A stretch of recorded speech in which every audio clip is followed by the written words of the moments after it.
Hey, I'm Sophia Bennett, 32, standing in my mom's backyard in Charleston, South Carolina, with 50 relatives staring at me like I'm a train wreck.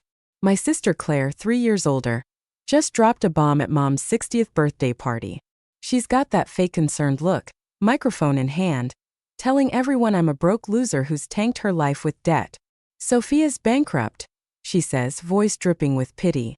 Banks chasing her for thousands she'll never pay back. My stomach twists like I've been punched. The worst part? She's lying and she knows it, because she's the one who stole my identity to fund her designer handbag addiction. I'm shaking not from shame but from rage. For years, Claire's built her whole personality on outshining me, and now she's spun this web of lies to make me look like a failure. But here's the kicker she doesn't see coming. While she's humiliating me in front of Aunt Linda's famous pecan pie, I'm holding a secret that'll flip her world upside down. I own VogueVibe, the fashion startup she's been obsessed with since her intern days, the one she's bragged about running someday. Yeah, I bought it and she has no clue. Before I spill how I turned Claire's betrayal into a lesson she'll never forget, drop a comment below with the worst family drama you've ever faced. Have you had a sibling stab you in the back like this? Hit that subscribe button and smack the bell so you don't miss how I took back my power. Trust me, you'll want to stick around to see Claire's face when she realizes her little sister isn't the failure she painted. This isn't just revenge. It's justice and it's coming fast. *** fan 2. Guith you boi can thiet lap moi quan he can tran ***. That moment at mom's 60th birthday party, with Claire's voice slicing through the humid Charleston air, wasn't just a one-off betrayal. It was the climax of a rivalry that's been simmering since we were kids, growing up in our family's craftsman-style home on a quiet street in South Carolina. Picture this.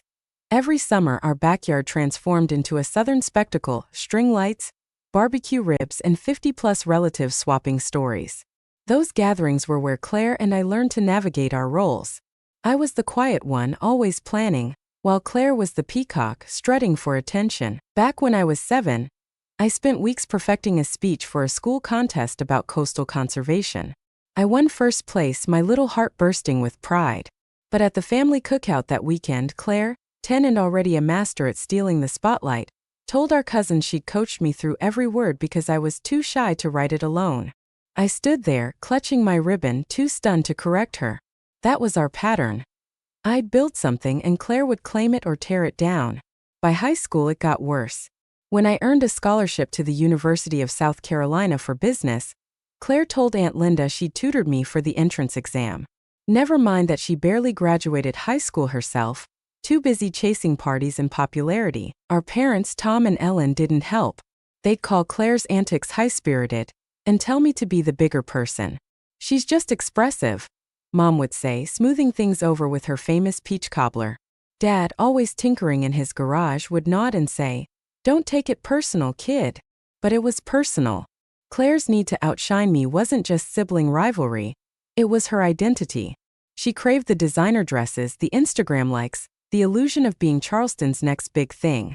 I wanted stability, so I saved every penny from my part-time bookstore job, plotting my future while Claire blew her paychecks on $500 handbags. The truth is, Claire's always been terrified of being ordinary. When I started my sustainable fashion brand out of a tiny apartment, working 16-hour days to source eco-friendly fabrics, Claire laughed it off as my cute little hobby. She didn't know I was building a $1 million business, featured in Forbes as a rising star. Meanwhile, she bounced between retail jobs, always quitting when the work got too real. But somewhere along the line, her jealousy turned darker. She didn't just want to outshine me, she wanted to erase me. That's why she stole my identity, racking up thousands in debt under my name, thinking I'd never catch on. What she didn't expect was me turning her obsession with VogueVibe, that flashy startup she interned at years ago, into the weapon that'd bring her lies crashing down. If Claire thought she could bury me at Mom's party, she's about to learn how deep my roots run. Have you ever had someone try to dim your light to make theirs shine brighter? Drop it in the comments and let's keep this story rolling. You won't believe what Claire did next, or how I made sure she'd never forget it. Claire's voice at Mom's 60th birthday party, painting me as a bankrupt failure, wasn't just a stab in the back. It was the latest chapter in her campaign to outshine me. Growing up in Charleston, I always knew I wanted more than the small-town spotlight Claire chased. While she was posting selfies in borrowed designer dresses, I was grinding in my cramped apartment, building a sustainable fashion empire from scratch. By 28, my company Greenthread was pulling in 7 figures annually, with eco-friendly designs sold across the country. Last year, Forbes named me one of their 30 under 30 visionaries, a moment I celebrated alone with a cheap bottle of wine because I'd poured every dime back into the business. Claire. She called it my lucky break at Thanksgiving, rolling her eyes while bragging about her new $300 sunglasses. But Claire's jealousy wasn't just petty, it turned criminal.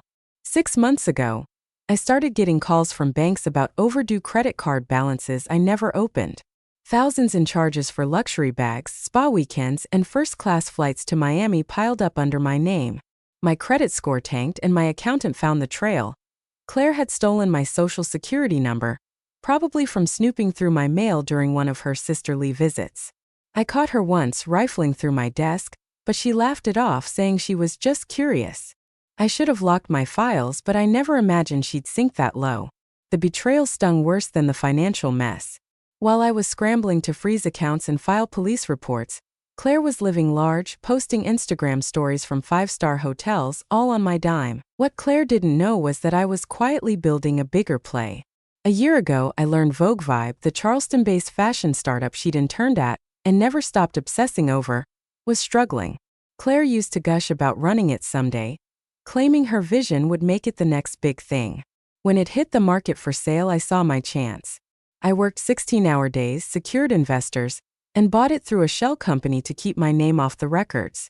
It cost me $2 million, nearly wiping out my savings, but owning VogueVibe wasn't just a business move, it was a checkmate. Claire thought she'd buried me with her lies at Mom's party, but I was holding the keys to her dream. The fallout from her identity theft was brutal. My bank accounts were frozen for weeks, and I lost a major client who thought I was unreliable. Friends stopped calling, assuming I was dodging them out of shame. But every late-night call with my lawyer, every spreadsheet I rebuilt, fueled my resolve. Claire's smug face at that party, basking in my supposed ruin, lit a fire I couldn't ignore. She thought she'd won, but she was about to learn what happens when you underestimate someone who's been outworking you for decades. Have you ever had someone take credit for your hustle or try to break you to feel better about themselves? Share it in the comments. I want to hear your story. Stick around because Claire's about to find out her little game just cost her more than she ever imagined. Claire's smug declaration at Mom's 60th birthday party, branding me a bankrupt fraud while our family gasped over their sweet tea, wasn't just another jab in our lifelong rivalry. It was her crossing a line I couldn't ignore. She'd stolen my identity, racked up thousands in debt under my name, and now she was parading her lies in front of 50 relatives, thinking she'd finally eclipsed me. But while she was basking in her moment, I was sitting on a secret that would unravel her world. I owned VogueVibe, the Charleston fashion startup she'd been obsessed with since her intern days, and I was about to use it to show her that actions have consequences. The idea sparked a month before Mom's party, when I was still untangling the mess Claire's identity theft had left. My credit was frozen, my bank accounts were under scrutiny, and I'd spent countless nights on the phone with lawyers, trying to prove I wasn't the one charging $5,000 spa retreats. Amid the chaos, I got a tip from a business contact. VogueVibe, the startup Claire used to gush about, was on the brink of collapse. She'd interned there 10 years ago, barely making coffee runs, but to hear her tell it, she'd been the creative genius behind their early success. At every family gathering, she'd rave about how she'd run VogueVibe someday, turning it into Charleston's answer to Gucci. When I learned it was for sale, priced at $2 million due to mismanagement, a plan started forming, one part strategy, one part reckoning. I didn't jump in blind. Buying VogueVibe was a gamble that could drain my savings, already stretched thin from cleaning up Claire's financial sabotage. I spent 3 sleepless nights running numbers, pacing my downtown apartment, weighing the risks. My business, Greenthread, was thriving, pulling in 7 figures annually. But this move meant cashing out half my investments and delaying a major expansion.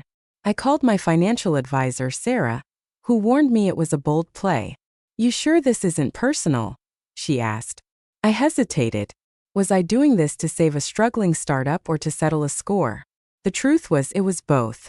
Claire had spent decades diminishing me, claiming my school projects, dismissing my Forbes feature as luck, stealing my identity to fund her fake lifestyle. Buying VogueVibe wasn't just about business, it was about drawing a line she couldn't cross again. I decided to move forward, but I played it smart. I set up a limited liability company to hide my name from public records, ensuring Claire wouldn't suspect a thing. I met with VogueVibe's owners, a stressed-out couple desperate to sell before their debts swallowed them whole. Over coffee at a King Street cafe, I pitched my vision, turning their niche brand into a sustainable fashion powerhouse, leveraging Greenthread's supply chain. They bit, accepting my $2 million offer, and we signed preliminary papers within a week. The deal was set to close right after Mom's party. Perfect timing I hadn't planned but couldn't ignore. The real coup came when I learned VogueVibe was sponsoring Charleston Fashion Week, the city's glitziest event, drawing 5,000 attendees, from local influencers to New York buyers. As the new owner, I was invited to speak, a platform I hadn't dared dream of. That's when the plan crystallized. I'd invite Claire as a VIP guest, let her strut into the event thinking she was Charleston's fashion queen, then reveal I owned her dream company in front of everyone. I sent her a gilded invitation, playing it off as a sisterly gesture to cheer her up after the party drama. She texted back, "VIP? About time I get the respect I deserve." I could practically hear her smug grin. She had no idea she was walking into a trap, but as the deal neared closing, doubt crept in. Was I sinking to Claire's level, using my hard-earned success to humiliate her? I sat on my balcony, staring at Charleston's skyline, replaying every time she'd stolen my shine, from that 7th grade speech to my identity itself. I thought about Mom's tired excuses, Dad's shrugs, the family's pitying looks at the party. This wasn't just about Claire. It was about reclaiming my truth. I wasn't buying VogueVibe to destroy her but to force her to see me, really see me for the first time. With the contracts ready and Fashion Week looming, I felt a strange calm. Claire thought she'd buried me, but I was about to rise. Have you ever had to make a risky move to stand up for yourself? Share it in the comments. I want to know what pushed you to fight back.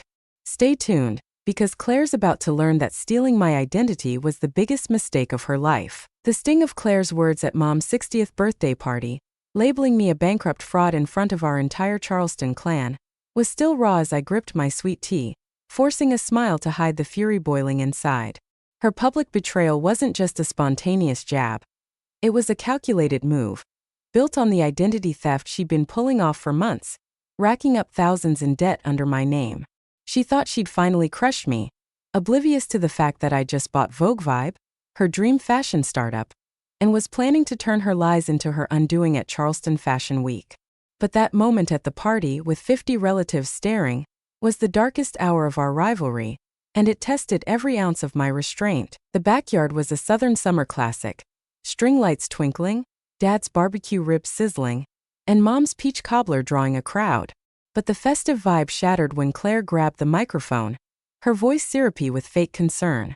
"I hate to bring this up on such a happy day," she began, pausing for effect as heads turned, "but Sophia's in trouble. She's bankrupt, drowning in debt. The bank's after her for thousands she can't pay." Gasps rippled through the crowd. Aunt Linda dropped her fork. Cousin Harper, always eager to please Claire, whispered. I knew something was off. My chest tightened, not from shame but from the sheer audacity of her lie. Claire had stolen my identity, used my social security number to fund her $5,000 shopping sprees, and now she was spinning it to make me the villain. I stood frozen, my mind racing. I wanted to scream that she was the fraud, that I'd built a 7-figure fashion empire while she bounced between dead-end retail jobs. But I knew the truth would sound desperate, drowned out by her performance. Claire leaned into her role, eyes glistening with crocodile tears. "I've offered to help her," she continued. "Maybe get her a job at my boutique. She's too proud to admit she's failed." The word failed hit like a slap. Our cousin Ethan, a lawyer who'd been quietly helping me with the identity theft case, shot me a look, his jaw tight. He knew the truth, but this wasn't the place to unravel it. Not yet. The family's reaction was worse than Claire's words. Dad, usually glued to his grill, approached with a furrowed brow. "Why didn't you tell us, kid?" he asked, voice heavy with disappointment. Mom, clutching her necklace, whispered, "We could have helped, honey. Their pity was a knife, twisting deeper because they believed Claire without question. Harper, ever the follower, sidled up, offering me a job at her friend's thrift store. "It's steady work," she said, like I was some charity case. Even Uncle Ray, who never paid attention to family drama, patted my shoulder, muttering about tough times. The backyard, once warm with laughter, felt like a stage where I was the disgraced lead. Claire didn't stop. She floated through the crowd, soaking up sympathy, telling anyone who'd listen how she'd always supported me. "Sophia's business was too risky," she said to Aunt Linda, loud enough for me to hear. I warned her not to overreach. She'd never warned me of anything. Her only advice was to dress flashier to look successful. Her lies were so bold, so seamless, I almost admired the performance. Almost. Beneath the rage, I felt a flicker of doubt. Had I been too trusting, leaving my personal files where she could snoop? Should I have confronted her sooner? But those thoughts faded as I remembered the VogueVibe contract sitting in my inbox, ready to close. Claire thought she'd won, but she just lit the fuse for her own downfall. I forced myself to stay calm, murmuring vague denials. "It's not what you think," I told Mom, keeping my voice steady. "I'm handling it." Claire pounced, her smile razor-sharp. "Oh, Sophia, stop pretending. I saw the bank notices. You're in over your head." She named specific figures, 10,000 here, 15,000 there. Details she could only know from the accounts she'd hijacked. The crowd nodded, buying her act. I excused myself, slipping into the house to catch my breath in Mom's quiet kitchen. My phone buzzed. A text from Ethan. "We've got her on fraud. Stay cool. Fashion Week's your moment." I exhaled, the weight lifting slightly. Claire's lies were a house of cards, and I was about to bring it down. Have you ever been blindsided by someone you trusted, only to realize they'd been playing you all along? Drop your story in the comments. I need to know I'm not alone. Stick with me, because Claire's about to face a reckoning she never saw coming. Claire's vicious performance at Mom's 60th birthday party, branding me a bankrupt fraud while our Charleston family gawked, left me seething in the quiet of Mom's kitchen, her words echoing like a bad song. She'd spun her identity theft into a public crucifixion, racking up thousands in debt under my name and convincing 50 relatives I was a failure. But as I clutched my phone, Ethan's text, "Fashion Week's your moment," reminded me of the ace up my sleeve. I'd bought VogueVibe, Claire's dream fashion startup, for $2 million, and I was days away from closing the deal. Charleston Fashion Week was my stage to flip her lies into a truth she couldn't dodge, and I was ready to make it count. The aftermath of the party was suffocating. Mom kept slipping extra cobbler onto my plate, whispering, "We'll figure this out, honey," while Dad offered to dip into his retirement fund. Their pity stung worse than Claire's lies, built on her stolen credit card charges for $5,000 handbags and Miami getaways. Harper, my cousin, texted me job listings for retail gigs, as if my seven-figure green thread empire was a myth. Claire, meanwhile, sent a group chat to the family, offering to guide me through my financial ruin, her words dripping with fake concern. I didn't respond. My focus was on VogueVibe, the key to turning her betrayal into her wake-up call. The deal was nearly done, but it wasn't simple. 2 weeks before the party, I'd locked in the $2 million purchase through a shell company, hiding my name from public records. The owners, a couple drowning in debt, were thrilled to offload their struggling startup. Over coffee on King Street, I'd sealed the handshake, promising to merge VogueVibe's trendy aesthetic with Green Thread's sustainable supply chain. But closing required final signatures, and the timing was tight, set for the Monday after Mom's party. I spent late nights reviewing contracts, my laptop glowing in my downtown apartment, fueled by coffee and fury. Claire's lies at the party only sharpened my resolve. Then came the game changer. VogueVibe's sponsorship of Charleston Fashion Week, the city's biggest event, drawing 5,000 fashionistas, from local bloggers to New York execs. As the new owner, I was invited to speak, a platform to unveil my ownership and Claire's fraud. Ethan, my lawyer cousin, had been digging into her identity theft, pulling bank records showing her $10,000 charges on accounts tied to my social security number. "We've got her cold," he said over a call, his voice steady. "Show the receipts at Fashion Week and she's done." I nodded, though my stomach churned. This wasn't just about exposing Claire. It was about reclaiming my truth after decades of her stealing my shine. From 7th grade speeches to my Forbes feature, I crafted the perfect bait. I sent Claire a VIP invite to Fashion Week, gushing about how inspiring she'd been, knowing her ego would lap it up. She replied, "Finally some recognition. I'll be there VIP style." I smirked, picturing her strutting into the event, oblivious to the trap. But I wasn't reckless. I met with my bank, who confirmed they'd unfrozen my accounts after verifying the fraud. My credit was still bruised, but GreenThread's cash flow was solid, and the VogueVibe deal was fully funded. I also looped in Sarah, my financial advisor, who'd cautioned me about the purchase's risks. "You're playing with fire," she said. "Make sure it's worth it." It was. Claire's party stunt wasn't just personal.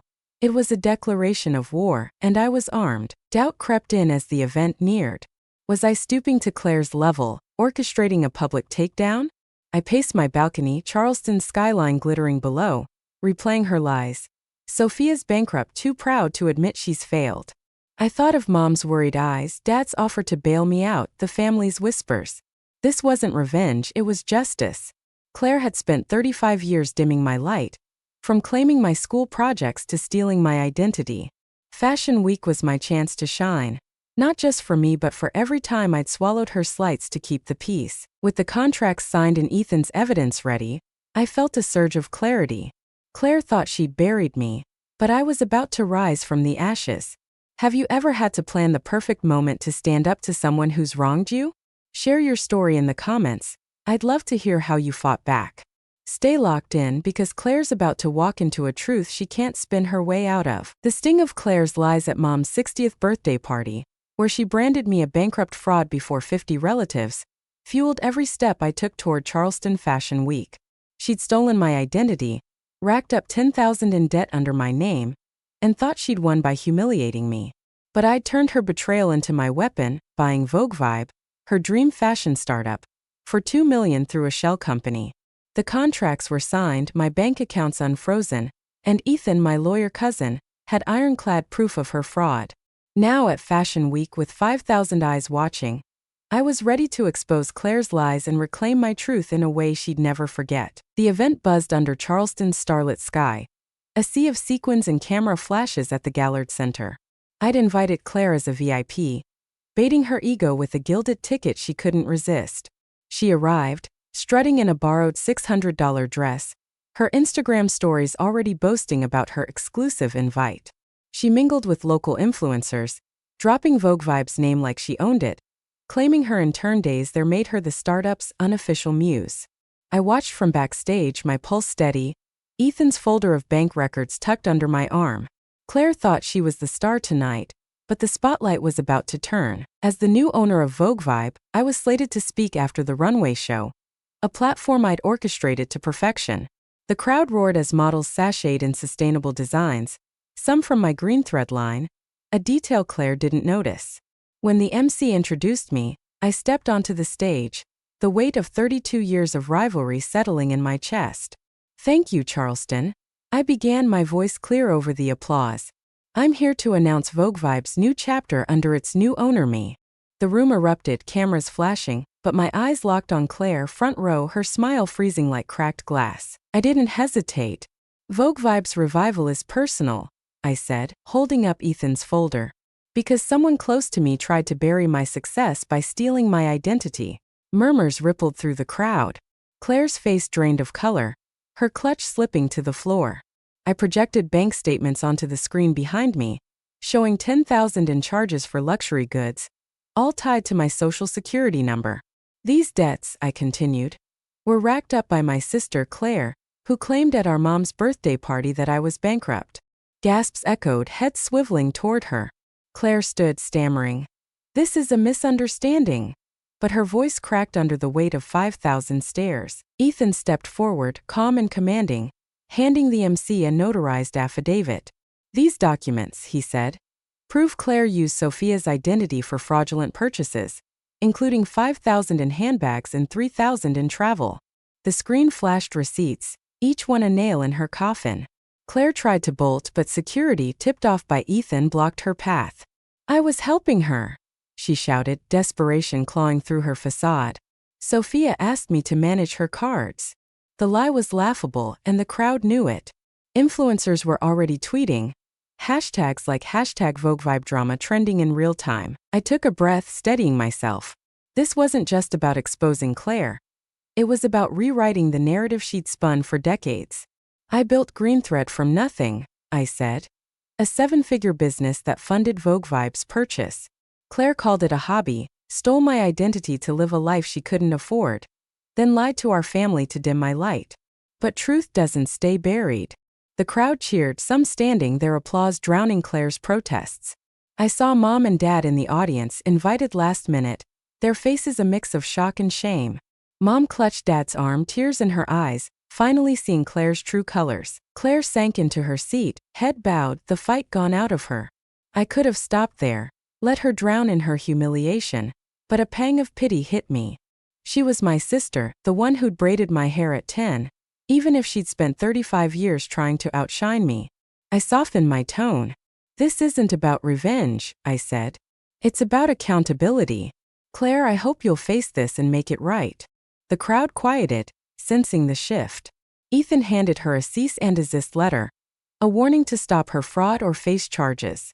She took it, hands trembling, her VIP badge now a mockery. As I left the stage, the room buzzing with whispers, I felt lighter than I had in years. Claire's lies had crumbled and my truth stood tall. Have you ever had to call out someone's betrayal in front of everyone? Drop your story in the comments. I want to hear how you stood your ground. Stay tuned, because this showdown was just the start of a reckoning that changed everything. The electric buzz of Charleston Fashion Week still hummed in my veins as I stood in VogueVibe's sleek downtown office, the city's skyline twinkling through floor-to-ceiling windows. Just hours ago, I'd exposed Claire's identity theft before 5,000 onlookers, revealing her $10,000 fraud and my ownership of her dream startup, VogueVibe, for $2 million. Her lies at Mom's 60th birthday party, branding me a bankrupt failure to 50 relatives, had crumbled under the weight of truth. But as the crowd's cheers faded and Claire's humiliated figure lingered in my mind, slumped in her front row seat, clutching a cease and desist letter, I knew this wasn't the end. I needed to face her, not to gloat, but to break the toxic cycle that had defined us for 35 years. I texted Claire, asking her to meet me at VogueVibe's office that night. She didn't reply, but at 10 o'clock the elevator dinged and she stepped out, her $600 dress wrinkled, her usual swagger gone. Her eyes darted around the modern space. White leather couches, racks of sustainable designs, a neon VogueVibe logo glowing on the wall. This was the empire she dreamed of leading, now mine. I gestured to a chair, but she stood, arms crossed, her face a mix of defiance and defeat. "What do you want, Sophia?" she snapped, voice brittle.